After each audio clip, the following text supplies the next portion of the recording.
यूँ तो कोलकाता का इतिहास काफी बड़ा और रोचक तथ्यों से भरा हुआ है, लेकिन यहाँ के हावड़ा ब्रिज की बात किए बिना इस शहर की कहानी पूरी नहीं होती है। ये ब्रिज हुगली नदी पर बना हुआ है जो हावड़ा और कोलकाता को जोड़ता है। इसे बनाने में इंजीनियर्स ने ऐसे मेथड का इस्तेमाल किया कि जब ये बनकर तैयार हुआ तो लोग इसे देखकर दंग रह गए।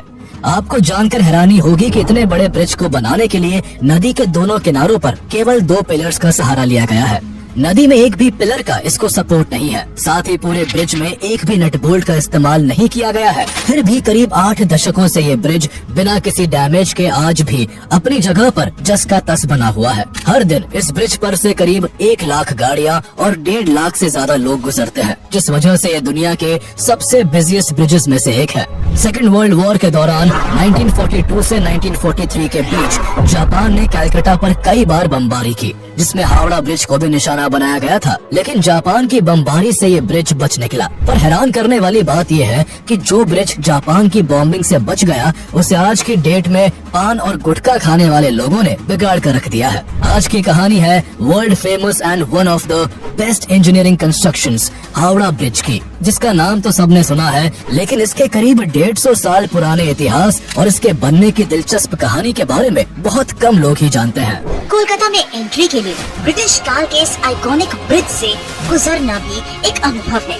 यह ब्रिज इंडिया की सबसे बड़ी रिवर ब्रिज और सबसे बेस्ट ब्रिजों में से एक ब्रिज है। जब ये ब्रिज पूरा हुआ तब ये देश का पहला और दुनिया का तीसरा ऐसा ब्रिज था। हावड़ा ब्रिज की सबसे बड़ी खासियत ये है कि ये ब्रिज जो है वो पूरी दुनिया से कोलकाता को जोड़ता है। 18वीं सेंचुरी के मिड तक अंग्रेजों ने लगभग पूरे भारत पर अपना कब्जा कर लिया था। अपने शासन को मजबूत करने और अपने व्यापार को बढ़ाने के लिए अंग्रेजों ने भारत के बड़े शहरों में कई डेवलपमेंट्स किए। बदलते वक्त के साथ जब ट्रांसपोर्टेशन के लिए रेलवे का इजाद हुआ तो एक्सपोर्ट को और फास्ट करने के लिए अंग्रेजों ने 1853 में महाराष्ट्र के बॉम्बे और 1854 में बंगाल के हावड़ा में रेलवे का निर्माण किया। उस समय बंगाल ब्रिटिश इंडिया का सबसे पावरफुल प्रोविंस और कलकत्ता ब्रिटिश इंडिया की राजधानी था। यहाँ से ही लगभग सभी ट्रेड को कंट्रोल किया जाता था। इसलिए अंग्रेजों ने बंगाल में रेलवे लाने के लिए 1853 में ही पटरियों को बिछाने का काम शुरू कर दिया था और इसी साल के जून महीने में हावड़ा में रेलवे स्टेशन भी बना लिया गया था।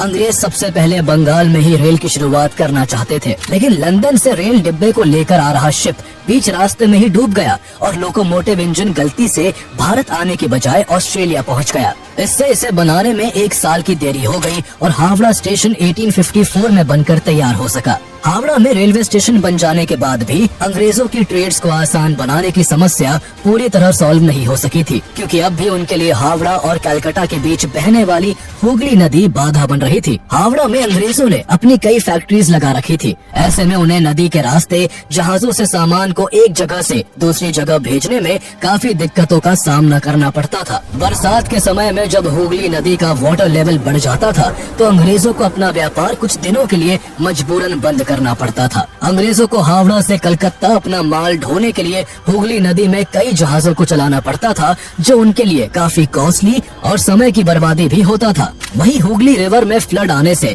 कई बार उनका रॉ मटेरियल भी खराब हो जाता था। कई बार हुगली क्रॉस करने के दौरान उनका जहाज बीच नदी में पलट जाता। हुगली नदी ब्रिटिशर्स के साथ साथ आम लोगों के लिए भी परेशानी की वजह बनी हुई थी, जिन्हें हावड़ा और कलकत्ता आने जाने में भारी समस्या से जूझना पड़ता था। जब से हावड़ा स्टेशन बना था तब से प्रॉब्लम और भी उभर कर सामने आने लगी थी। लोकल से लेकर विदेशी लोगों तक सभी को कलकत्ता से हावड़ा पहुंचकर ट्रेन पकड़ने के लिए इस नदी को नाव के जरिए पार करना पड़ता। खराब मौसम में उनका ये सफर कभी बेहद मुश्किल तो कभी कभी रद्द भी हो जाता था। ब्रिटिशर्स इसका परमानेंट सॉल्यूशन चाहते थे, इसलिए उन्होंने हुगली नदी पर एक ब्रिज बनाने का सोचा। इसी प्लानिंग के लिए 1855 में एक कमेटी बनाई गई, जिसने कई ब्रिज कंस्ट्रक्शन प्लान्स भी बनाए, लेकिन किसी के ऊपर विचार नहीं किया गया। कुछ सालों तक इस काम की ओर अंग्रेजों की नजर नहीं गई, लेकिन 1862 में ब्रिटिश सरकार एक बार फिर से जागी और ईस्ट इंडियन रेलवे कंपनी के चीफ इंजीनियर जॉर्ज टर्नबुल को हुगली नदी पर पुल बनाने का काम सौंप दिया गया। उन्हें जल्द से जल्द इसकी डिटेल स्टडी कर रिपोर्ट देने को कहा गया। टर्नबुल इससे पहले हावड़ा रेलवे स्टेशन बनाने का काम कर चुके थे। गवर्नमेंट के ऑर्डर्स मिलते ही वो इसकी प्लानिंग में लग गए। कई महीनों के रिसर्च के बाद 19 मार्च 1862 को उन्होंने अपनी रिपोर्ट सरकार को सौंपी, लेकिन किसी कारण ब्रिज बनाने का काम एक बार फिर से शुरू नहीं किया जा सका। करीब 8 साल तक ब्रिज का काम यूं ही ठंडे बस्ते में पड़ा रहा। इसके बाद 1870 में कैलकाटा पोर्ट ट्रस्ट की स्थापना हुई और ब्रिटिश सरकार ने 1871 में हावड़ा ब्रिज एक्ट पास करके ब्रिज बनाने का काम ईस्ट इंडिया कंपनी के chief engineer sir Bradford Leslie को सौंप दिया। वो यहाँ एक पॉन्टून ब्रिज बनाने का प्लान लेकर आए। इस प्लान के मुताबिक इस ब्रिज को कुछ इस तरह से डिजाइन किया जाना था कि जरूरत पड़ने पर इसे बीच से खोलकर 2 हिस्सों में अलग किया जा सके, ताकि नदी से गुजरने वाले बड़े जहाज इससे टकराए बिना आसानी से गुजर सके। पॉन्टून ब्रिज का प्लान सरकार को बहुत पसंद आया और तुरंत इसे पास कर दिया गया। दरअसल पॉन्टून ब्रिज पानी में तैरते पीपों के ऊपर बना एक ब्रिज होता है, जिसका इस्तेमाल अक्सर किसी इमरजेंसी के वक्त किया जाता है। क्योंकि हुगली नदी काफी टाइडल है और जब भी यहाँ ज्वार भाटा आता है तो इसके पानी में काफी उतार चढ़ाव देखने को मिलता है। इस ब्रिज का ये फायदा होता है कि नदी का जल स्तर जब ऊपर नीचे होता है तो ये पॉन्टून ब्रिज उसके साथ ही खुद भी ऊपर नीचे होता रहता है। आदेश अनुसार पॉन्टून ब्रिज पर काम शुरू किया गया। इस ब्रिज को बनाने के लिए ब्रिज के पार्ट्स ब्रिटेन से बनकर आते, जिन्हें कैलकाटा में ही असेंबल किया जाता। इसे बनाने के दौरान 20 मार्च 1874 को कलकत्ता में भयंकर साइक्लोनिक स्टॉर्म आने के कारण इस ब्रिज को काफी नुकसान पहुंचा। इसके कुछ ही समय बाद एगेरिया स्टीमर इस ब्रिज से टकरा गया, जिस कारण इसके 3 पॉन्टून पानी में डूब गए और इस ब्रिज का करीब 200 फीट हिस्सा डैमेज हो गया। ऐसी तमाम चुनौतियों को पार कर 1874 में आखिरकार ये ब्रिज बनकर तैयार हो गया। इस ब्रिज को बनाने में लगभग 3 साल का वक्त लगा और करीब 22 लाख का खर्चा आया। ये पॉन्टून ब्रिज 1528 फीट लंबा और 62 फीट चौड़ा था। इस पर आम लोगों के चलने के लिए 7 फीट का रास्ता भी बनाया गया, जिसे 17 अक्टूबर 1874 को सभी के इस्तेमाल के लिए खोल दिया गया। इसके बाद हुगली नदी से जब भी कोई बड़ा जहाज गुजरता तब इस ब्रिज को बीच से खोल दिया जाता था। इस तरह काम तो चलने लगा था, लेकिन ब्रिटिश गवर्नमेंट ने इसे टेम्पररी इस्तेमाल के लिए बनवाया था। इसके बनने के बाद हावड़ा और कलकत्ता के बीच ट्रैवल करना काफी आसान हो गया था। इस ब्रिज का इस्तेमाल लाखों लोगों के द्वारा किया जाने लगा। लगातार अपनी कैपेसिटी से कई गुना अधिक भार झेलने के कारण धीरे धीरे ये ब्रिज कमजोर पड़ने लगा। लेकिन ब्रिटिशर्स ने इसकी हालत पर कोई ध्यान नहीं दिया और आगे भी कई सालों तक इसे इस्तेमाल किया जाता रहा। गाड़ियों और लोगों के लिए हुगली नदी पार करने के लिए पॉन्टून ब्रिज तो रास्ता दे चुका था, लेकिन अब भी कैलकाटा की कनेक्टिविटी रेलवे से नहीं हो पाई थी। ब्रिटिश गवर्नमेंट कैलकाटा को दूसरे स्टेट्स के शहरों से रेलवे द्वारा कनेक्ट करना चाहती थी। रेलवे ब्रिज के डिजाइन और उसकी प्लानिंग का काम भी पॉन्टून ब्रिज को बनाने वाले chief engineer sir Bradford Leslie को सौंप दिया गया। लेस्ली ने इस काम में अलेक्जेंडर मेडोज रेंडल का साथ लिया और दोनों ने मिलकर डिजाइन तैयार करके इस ब्रिज के चीफ इंजीनियर आर्थर जॉन बैरी को सौंप दिया। 1882 में इस ब्रिज को बनाने का काम शुरू कर दिया गया और 1887 में ये बनकर तैयार हो गया। इस साल महारानी विक्टोरिया के शासन के 50 साल पूरे हो रहे थे और ब्रिटिश ऑफिसर्स इसे गोल्डन जुबली ईयर के रूप में सेलिब्रेट करना चाहते थे। इसी वजह से इस ब्रिज का नाम जुबली ब्रिज रख दिया गया। रेलवे ब्रिज बन जाने के बाद भी पॉन्टून ब्रिज का लोड कम नहीं हो सका था और 20वीं सेंचुरी की शुरुआत तक इस ब्रिज पर बैलगाड़ियों का लंबा जाम लगने लगा था। उस वक्त ब्रिटिश इंडिया की कैपिटल सिटी होने के साथ साथ कैलकाटा इकोनॉमिक सेंटर भी बना हुआ था, जिस वजह से यहाँ लोगों की भीड़ बढ़ चुकी थी। इस बढ़ती भीड़ से पॉन्टून ब्रिज बुरी तरह इम्पैक्ट हो रहा था। सामान से लदी कई बैलगाड़ियां रोज इस ब्रिज पर घंटों खड़ी रहती थी। इतना भार उठा पाना इस ब्रिज के लिए इम्पॉसिबल हो चुका था। 1905 में एक्सीडेंट के खतरे को देखते हुए ब्रिटिश गवर्नमेंट ने इसका टेक्निकल इंस्पेक्शन करवाया, जिसमें ब्रिज की बेहद खराब स्थिति का पता चला। ब्रिज की ऐसी कंडीशन को देखते हुए जल्द ही एक नए ब्रिज के कंस्ट्रक्शन पर सरकार को ध्यान देने के लिए कहा गया। इसके बाद ब्रिटिश गवर्नमेंट तुरंत हरकत में आ गई और नए ब्रिज के कंस्ट्रक्शन के लिए उसकी प्लानिंग और डिजाइन तैयार करने में जुट गई। अगले ही साल 1906 में पोर्ट कमीशन ने ईस्ट इंडियन रेलवे के चीफ इंजीनियर R.S. हायट और कलकत्ता कॉर्पोरेशन के चीफ इंजीनियर W.B. मैकेब की अध्यक्षता में एक कमेटी बनाई। उन्हें हुगली नदी पर एक नए ब्रिज के प्लान्स को रिव्यू कर उन पर डिटेल रिपोर्ट देने को कहा गया। दोनों ने कुछ महीनों में इस पर रिपोर्ट तैयार कर ब्रिटिश गवर्नमेंट को सौंप दी। कमेटी ने अपनी रिपोर्ट में 6 तरीके के ब्रिज बनाने के सुझाव पोर्ट कमीशन को भेजे थे, जिसमें टनल ब्रिज से लेकर फ्लोटिंग ब्रिज का सुझाव भी शामिल था। सभी 6 सुझावों पर गहन विचार किया गया। ब्रिज के कंस्ट्रक्शन, फाइनेंशियल एस्पेक्ट और ट्रैफिक पोटेंशियल को देखते हुए यहाँ फ्लोटिंग ब्रिज बनाने का निर्णय लिया गया। इसके बाद पोर्ट कमीशन ने इस नए फ्लोटिंग ब्रिज के डिजाइन एंड कंस्ट्रक्शन के लिए टेंडर निकाला, जिसमें 23 कंपनीज को शॉर्टलिस्ट किया गया। इन कंपनीज को ब्रिज की डिजाइन बनाकर कमेटी को सौंपना था और सबसे बेस्ट डिजाइन बनाने वाली कंपनी को 3000 पाउंड का इनाम मिलना था। इन सभी कंपनीज ने अपने डिजाइन को सबमिट किया, जिसमें से कमेटी को एक जर्मन कंपनी की डिजाइन पसंद आई, लेकिन उसे भी लोकेशन के हिसाब से अप टू मार्क ना मानते हुए ड्रॉप कर दिया गया। जहां नए ब्रिज पर प्लानिंग चल रही थी, तो वहीं बंगाल उस समय एक बड़ी राजनीतिक उथल पुथल से गुजर रहा था। लॉर्ड कर्जन के बंगाल पार्टीशन के फैसले के बाद हो रहे आंदोलनों के कारण नए ब्रिज के कंस्ट्रक्शन का काम शुरू नहीं हो सका। कई सालों तक ब्रिज का काम इसी तरह अटका रहा और साल 1911 आ गया। इस साल अंग्रेजों ने कलकत्ता की जगह दिल्ली को भारत की राजधानी बनाने का निर्णय लिया। राजधानी चेंज होने के कारण एक बार फिर पुल के कंस्ट्रक्शन का काम शुरू नहीं हो सका। पुल के काम में अड़ंगा डालने की रही सही कसर को फर्स्ट वर्ल्ड वॉर ने पूरा कर दिया, जिसके चलते 1914 से लेकर 1918 तक British government first world war में उलझी रही, जिस कारण अंग्रेजों का ध्यान उस ओर नहीं जा सका। इस दौरान 1917 में पुराने ब्रिज की ही मरम्मत करके काम चला लिया गया, लेकिन पुल की कंडीशन ऐसी नहीं थी कि ज्यादा वक्त तक उसे इस्तेमाल में लिया जा सके। इसलिए नए ब्रिज के निर्माण के लिए 1921 में बंगाल के एक फेमस इंडस्ट्रियलिस्ट और आर्किटेक्ट RN मुखर्जी के नेतृत्व में मुखर्जी कमेटी बनाई गई। मुखर्जी उस समय मार्टिन कंपनी लिमिटेड नाम की एक कंपनी चलाते थे, जिसके द्वारा इससे पहले कलकत्ता के विक्टोरिया मेमोरियल और बेलूर मठ का निर्माण किया जा चुका था। अंग्रेजों को RN मुखर्जी के काम पर पूरा भरोसा था और उन्होंने इस पर खरा उतरते हुए एक साल के भीतर ही 1922 में न्यू हावड़ा ब्रिज कमीशन के सामने अपनी रिपोर्ट सौंप दी, जिसमें कैंटिलीवर ब्रिज बनाने का सुझाव दिया गया था। 1926 आते आते इसमें काफी प्रोग्रेस देखी गई और इस दौरान सरकार ने न्यू हावड़ा ब्रिज एक्ट भी पास कर दिया। बाद में consultant firm Rendel, Palmer and Tritton को भी एक ऑल्टरनेटिव आइडिया पर काम करने को कहा गया। इस फर्म ने 1929 में पोर्ट ट्रस्ट को अपनी रिपोर्ट सौंपी, जिसमें उन्होंने कैंटिलीवर और फ्लोटिंग ब्रिज बनाने का एक ऑल्टरनेटिव आइडिया सुझाया। इसके बाद 1930 में गुड कमेटी बनाई गई और उन्हें इस नए ब्रिज को बनाने का काम सौंपा गया। 1930 में ही गुड कमेटी ने अपनी रिपोर्ट पोर्ट कमीशन को सौंप दी, जिसमें उन्होंने रेंडल, पाल्मर एंड ट्राइटन के प्रपोजल को लेकर आगे बढ़ने और suspension type balanced cantilever bridge बनाने का कहा। इसके बाद इस फर्म ने नए ब्रिज की डिजाइन तैयार कर कमेटी को सौंप दी। इस कमेटी ने नए ब्रिज को बनाने के लिए टेंडर निकाले। टेंडर में सबसे कम बोली एक जर्मन कंपनी ने लगाई, लेकिन जब तक बात आगे बढ़ती तब तक 1935 आ गया था। उस समय तक जर्मनी और ब्रिटेन के बीच रिश्ते बेहद खराब होने लगे थे, जिस कारण इस कंपनी को कॉन्ट्रैक्ट नहीं दिया गया। टेंडर में लगाई गई बोली के आधार पर इसे बनाने का काम एक British company Cleveland bridge and engineering company limited को सौंप दिया गया।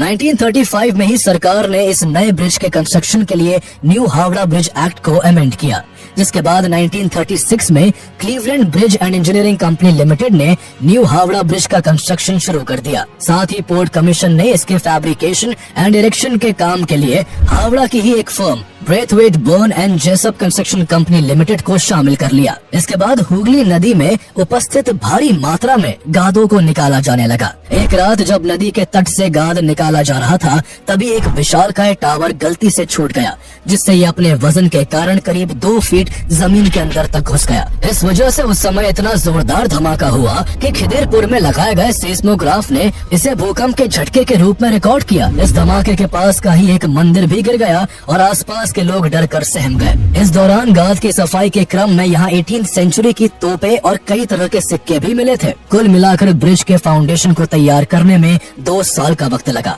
और ब्रिज के बाकी हिस्सों का कंस्ट्रक्शन 1940 में शुरू हुआ। इस ब्रिज को बनाने में कुल 26,500 टन स्टील का इस्तेमाल होना था। जिस तरह पॉन्टून ब्रिज के लिए सामान ब्रिटेन से आता था, उसी तरह इस ब्रिज में लगने वाले स्टील से लेकर कई जरूरी चीजों का एक्सपोर्ट ब्रिटेन से ही होना था। लेकिन सेकेंड वर्ल्ड वॉर में उलझे होने के कारण ब्रिटेन केवल 3000 टन स्टील की सप्लाई ही कर पाया। ऐसे में इस ब्रिज के काम को जारी रखते हुए करीब 23,500 टन स्टील की सप्लाई टाटा स्टील ने की थी। 4 सालों तक लगातार दिन रात काम करने के बाद आखिरकार 1942 में ये ब्रिज बनकर तैयार हुआ। इसे बनाने में तब 2.5 करोड़ रुपए का खर्चा आया था। उस समय ये ब्रिज दुनिया का तीसरा सबसे लंबा कैंटिलीवर ब्रिज था।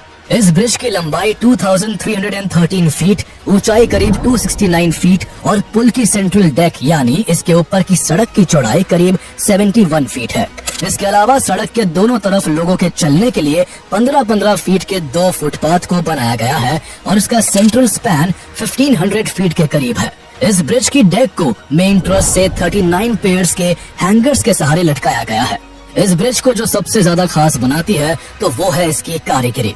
इसमें स्टील की प्लेटों को जोड़ने के लिए एक भी नट बोल्ट का इस्तेमाल नहीं किया गया है। पूरे ब्रिज को केवल धातु की बनी कीलों और वेल्डिंग के सहारे जोड़ा गया है। आपको जानकर हैरानी होगी कि ये पूरा का पूरा ब्रिज नदी के दोनों किनारों पर केवल 280 फीट ऊंचे 2 पिलर्स के सहारे ही खड़ा है। इसके दोनों पिलर्स के बीच की दूरी 1500 फीट के आसपास की है। दोनों पिलर्स के अलावा इस ब्रिज को सपोर्ट करने के लिए बीच में कुछ भी नहीं लगाया गया है। फिर भी बनने के बाद से आज तक ये ब्रिज जस का तस बना हुआ है। अपनी इसी खास बनावट के कारण ये ब्रिज लाखों लोगों को अपनी ओर आकर्षित करता है। लोग इस बात से हैरान होते हैं कि इतना विशालकाय ब्रिज इतने मिनिमम सपोर्ट पर इतने सालों से कैसे टिका हुआ है। दरअसल ब्रिज के निर्माण के वक्त ही सरकार ने कंस्ट्रक्शन कंपनी को सख्त निर्देश दिए थे कि इस ब्रिज को बनाने के लिए नदी में कम से कम पिलर्स का इस्तेमाल किया जाए, ताकि नदी से गुजरते बड़े जहाज पिलर से टकरा ना जाए। उस समय हुगली नदी के सहारे ही अंग्रेजों का सारा माल सप्लाई किया जाता था और ज्यादा पिलर्स के इस्तेमाल से शिप का इन पिलर से टकराने का डर था।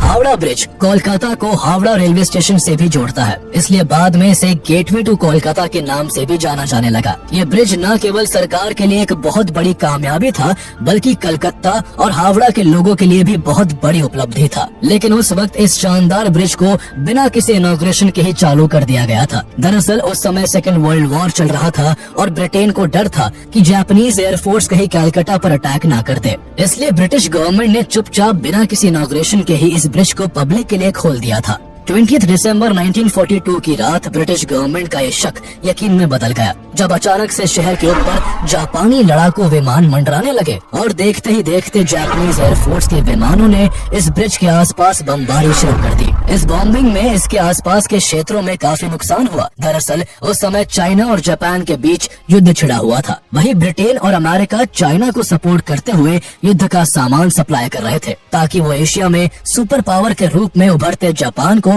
काउंटर कर सके। चाइना को वेपन सप्लाई के लिए उस समय एक ही रास्ता था जो भारत से होकर जाता था। जापान की नजर अमेरिका और ब्रिटेन की इसी सप्लाई चेन को तोड़ने पर थी। उस समय हावड़ा ब्रिज के ठीक बगल में ही एक फेमस पोर्ट हुआ करता था। जापानीज एयरफोर्स हावड़ा ब्रिज के साथ साथ इस पोर्ट को भी तबाह करना चाहती थी, लेकिन जापानीज एयरफोर्स ने काउंटर अटैक के डर से हमला रात के वक्त किया। रात के अंधेरे में जापानीज एयरफोर्स का निशाना चूक गया और बम हावड़ा ब्रिज की जगह एक होटल पर जा गिरा, जिससे आसपास के क्षेत्रों में तो काफी हानि हुई, लेकिन किस्मत से हावड़ा ब्रिज को कोई नुकसान नहीं पहुंचा। सेकेंड वर्ल्ड वॉर खत्म होने के करीब 2 साल बाद 1947 में भारत अंग्रेजों से आजाद हो गया और हावड़ा ब्रिज का मालिकाना हक भारत के पास आ गया। आजादी के बाद इस ब्रिज का इस्तेमाल काफी बढ़ गया था। उस समय कलकत्ता और हावड़ा को कनेक्ट करने के लिए ये एकमात्र ब्रिज हुआ करता था। 1993 से पहले तक इस ब्रिज पर ट्रैम भी चला करती थी, लेकिन अन्य गाड़ियों से पड़ने वाले बेतहाशा लोड के कारण 1993 में इसे बंद कर दिया गया। अपने यूनिक स्ट्रक्चर और इम्पोर्टेंस के चलते ये ब्रिज इतना पॉपुलर हुआ कि देश और विदेश के कई फिल्म डायरेक्टर्स ने इस ब्रिज को अपनी फिल्मों में दिखाया। 1965 में इस हावड़ा ब्रिज का नाम महान पोएट रविंद्रनाथ टैगोर के ऑनर में उनके नाम पर रविंद्र सेतु कर दिया गया, लेकिन आज भी लोगों की जुबान से इसका पुराना नाम नहीं उतर पाया है और लोग इसे हावड़ा ब्रिज के नाम से ही जानते हैं। 1970 के दशक तक बंगाल की बढ़ती आबादी और कमर्शियल एक्टिविटीज में आई तेजी के बाद इस ब्रिज पर दबाव काफी बढ़ गया था। इसके बाद हुगली नदी के ऊपर एक नए ब्रिज की जरूरत महसूस की जाने लगी। 20 मई 1972 को प्राइम मिनिस्टर इंदिरा गांधी ने हुगली नदी पर एक और ब्रिज की फाउंडेशन रखी। हालांकि 1979 में जाकर इसका कंस्ट्रक्शन शुरू हुआ और ये ब्रिज 1992 में पूरी तरह से बनकर तैयार हो सका। इस ब्रिज का नाम बंगाल के great social reformer Ishwar Chandra Vidyasagar के नाम पर विद्यासागर सेतु रखा गया, जिसे सेकंड हुगली ब्रिज के नाम से भी जाना जाता है। भले ही विद्यासागर सेतु बन जाने से हावड़ा ब्रिज पर पड़ने वाले लोड में कमी आई थी, लेकिन लगातार कई दशकों के इस्तेमाल के बाद अब हावड़ा ब्रिज डैमेज होने लगा है। इसके पिलर्स और बॉडी पर जगह जगह जंग लग चुकी है। लंबे समय तक इसे इस्तेमाल में रखने के लिए वेस्ट बंगाल गवर्नमेंट इसके मेंटेनेंस पर खासा ध्यान दे रही है। हावड़ा ब्रिज के रखरखाव और सिक्योरिटी का जिम्मा कोलकाता पोर्ट ट्रस्ट के हाथों में है, लेकिन कई कोशिशों के बावजूद इस ब्रिज को नुकसान पहुँचने से नहीं बचाया जा सका। ऐसा ही एक उदाहरण साल 2005 में देखने को मिला, जब 24 जून 2005 को एक कार्गो शिप MV मणि हुगली नदी से गुजरने के दौरान हावड़ा ब्रिज से टकरा गई। इस टकराव से ब्रिज के 40 क्रॉस ग्रेडर्स टूट गए और इसके 2 ट्रॉली गाइड भी टेढ़े हो गए थे। बाद में इसे रिपेयर करवाने में करीब 8 टन स्टील की जरूरत पड़ी और कोलकाता पोर्ट ट्रस्ट को इस पर 50 लाख खर्च करने पड़े थे। रिपेयरिंग के बाद ब्रिज का यह हिस्सा तो ठीक हो गया था, लेकिन एक चीज थी जो इस ब्रिज को धीरे धीरे खोखला करती जा रही थी। ब्रिज के पायों समेत कई हिस्सों में बुरी तरह जंग लगने लगी थी, जो लगातार बढ़ते ही चले जा रही थी। कोलकाता पोर्ट ट्रस्ट ने जब जंग लगने के कारणों और उसके नुकसान का पता करने के लिए साल 2011 में इस ब्रिज का इंस्पेक्शन किया, तो बहुत ही हैरान करने वाली बात सामने आई। इंस्पेक्शन रिपोर्ट से पता चला कि इसके खंभों में जंग लगने के कारण इसकी मोटाई लगभग आधी हो चुकी है और पुल में लगे हैंगर की मोटाई 6 मिलीमीटर से घटकर केवल 3 मिलीमीटर रह गई है। इतने बड़े नुकसान के पीछे पान मसाले और गुटखे की पीक सबसे बड़ा कारण थी। पान और गुटखा खाने वाले लोग ब्रिज से गुजरते हुए वही थूकते हुए निकल जाते हैं, जिस कारण पान में पाए जाने वाले केमिकल से स्टील के साथ रिएक्शन होता है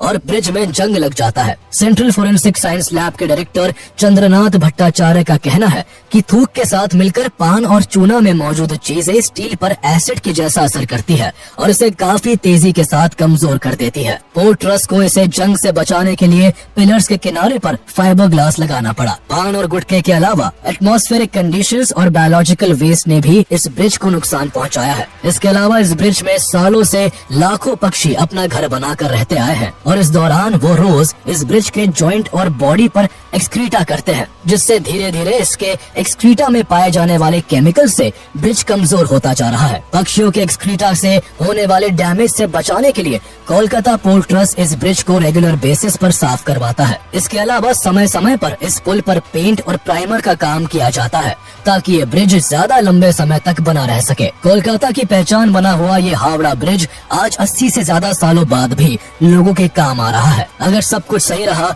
तो ये ब्रिज कई और दशकों तक यूं ही कोलकाता और हावड़ा की शान बना रहे।